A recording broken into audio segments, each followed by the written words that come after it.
Good morning. Hello, everyone. Matilda had a birthday this week, apparently. Apparently. Uh, and we thought we usually touch on subjects on the inner journey, the contemplative journey, the spiritual journey. Um, and we often on this side telling things about those subjects, but it might also be stemming out of questions that we receive and conversations that we have. People also want to hear our own place of departure and where we are and so on. And we thought over this period, now that you're getting older and wiser, Hopefully. that we can use this opportunity to learn a little bit more about you. Okay, let's see. I was saying in Afrikaans version, I think I'm going into a little bit of a dangerous time or stage of life where, well, for me personally, that feels dangerous because I'm not so much sold out onto correctness of always showing the perfectly collected person. And sometimes I feel quite, yes, quite embarrassed by it if I don't put the lid on. I used to be very explosive, and then I went through a very calm phase, and it seems that lately I'm a little bit more lively again. You use such beautiful words. Lively. Is that what you call it? But yeah, I think being a one on the Enneagram, it sometimes I don't think people realize how much you put actually a lid on. You really try to not even admit to yourself that you are angry at things or frustrated, or but it shows. I'm sure it shows. But it's also very interesting. It's almost a subject on its own. But as you get older, and with your inner journey being what it is, often we feel quite guilty about emotions that we're not very proud of. But with the Enneagram and with your journey, you discover aspects of yourself through those emotions. And that's a journey in Yeah, itself. definitely. There's always a reason why you're feeling like that.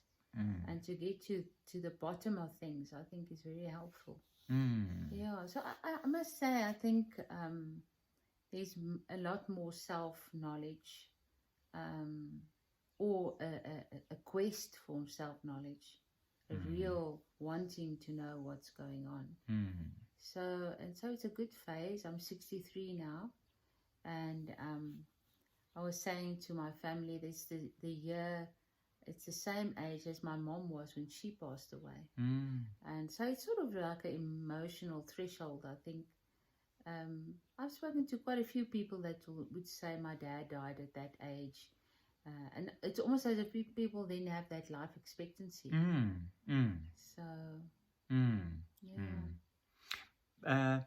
And especially with one of your sons, you had the conversation of the life expectancy is now high. And with what you have at this stage and so on, if you look at the road ahead, say you on your way to 100. I'm well on my way to 100. Yes. 37 years to go, though. Yeah. Okay. Yes, I don't think that I really am much future orientated. I'm much more in the moment, by nature, I think, by ego structure, but maybe even by nature, in terms that I'm not a big planner of the future. And I think the contemplative journey, the inner journey, has also helped me to be more in the moment. Not that one mustn't plan for the future, but I'm rather healthy. We live a life that's not so hectic, not so the tempo around us is very slow, and so I'm looking at having such a life for as long as possible, to be physically independent, and hopefully so I don't really I don't think that I find myself thinking of starting to do something else. Maybe more of what I'm doing, more creating, more focused on that, and also realizing that my body will not for always be able to work with clay so extensively. Yeah. So also maybe looking at other forms of art expression, yeah, more of the same, I would say, for as long as possible. And maybe a little deeper with the same. Yes, exactly. Yeah, Going exploring deep. more. Yeah, you said you would love to read more, Yes, write definitely. more. Yes.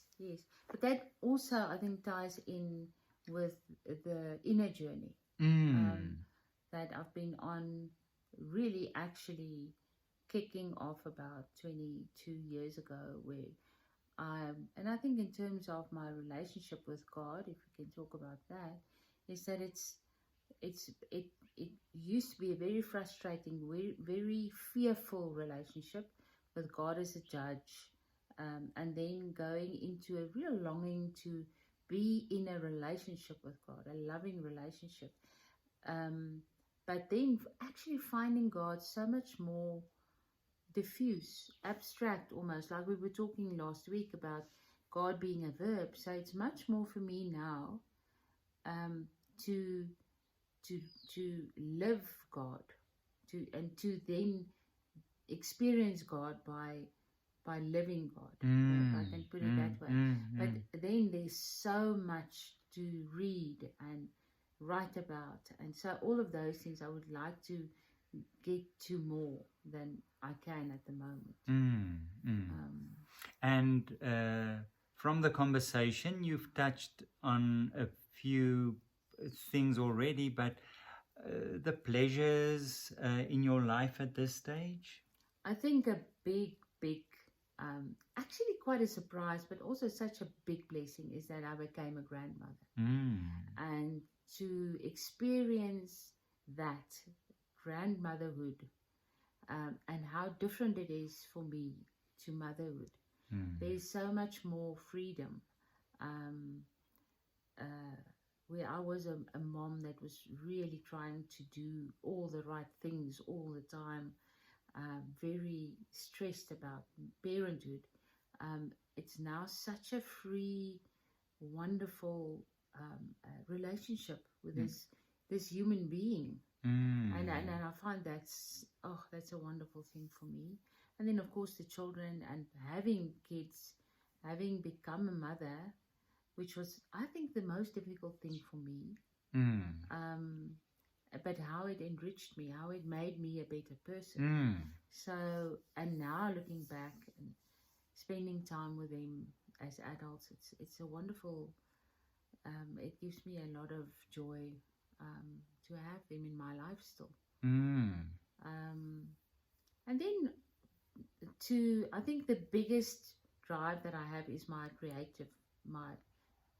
creative drive to be creating, to be busy, and the if I have to make it more detailed, to be creating from something very basic. Yeah, I've sort of worked that out. It needs to be very basic, very almost elemental, in terms of clay or flour or wool, yarn,